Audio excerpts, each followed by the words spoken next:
Welcome to another edition of SLTV News. I'm Stephen Puglia. November 5th is Election Day in Sugar Land. Are you up on the issues?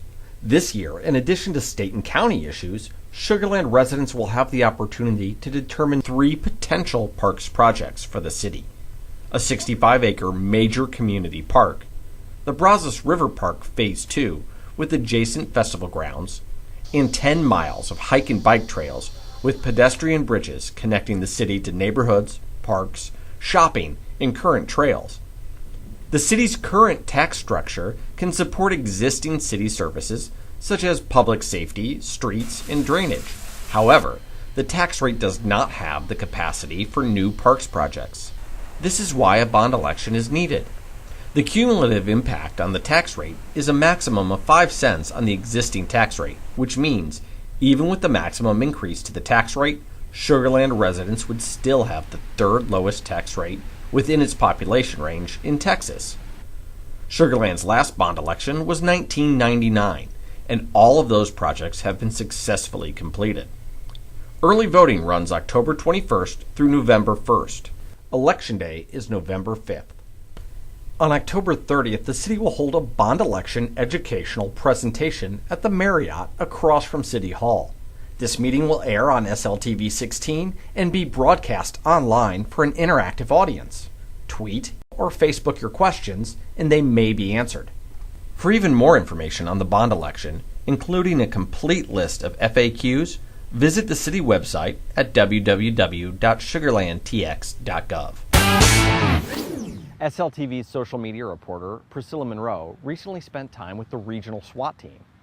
She got an inside look at just what it takes to keep a city like Sugar Land safe. I tagged along with the East Fort Bend Regional SWAT Team for one of their bi-monthly training days. I rode in the Bearcat, watched them clear a house for a suspect, and even rappelled from a building right next to the team. Although the whole experience was a lot of fun for me, to the SWAT team, running through these exercises is a crucial part of their job.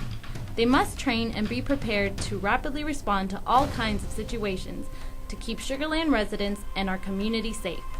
The SWAT team responds to counter-terrorism type of circumstances such as snipers, active shooters, and other types of terrorist activities, as well as hostage and barricaded subject situations.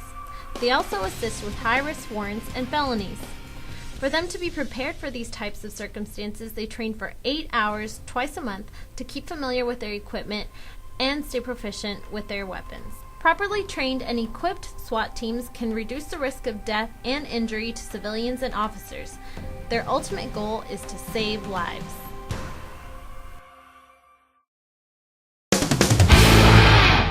The City of Sugar Land is updating its 2007 Master Drainage Plan, and public input is welcomed. Residents can participate in the update via email, CIP request form, and at scheduled public meetings or public hearings. The project will culminate with City Council's adoption by ordinance of a new Master Drainage Plan. The city's Master Drainage Plan is one of 8 master plans and is a component of the Comprehensive Plan. The update will document drainage facility ownership and responsibilities, identify drainage improvements needed for flood protection, and establish policy direction on detention pond maintenance. A public meeting to receive feedback on draft updates is scheduled for Wednesday, November 6th at City Hall from 6 to 7:30 p.m. in the Cane Room.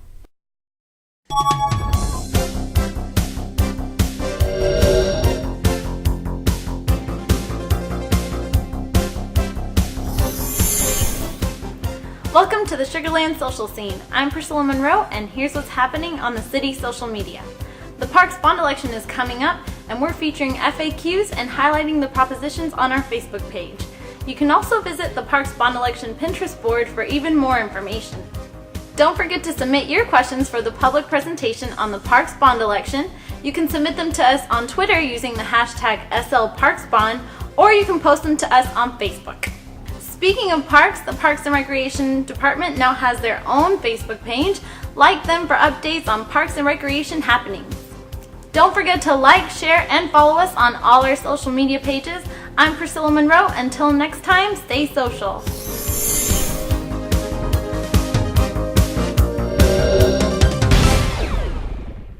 Thanks for watching. For SLTV News, I'm Stephen Puglia.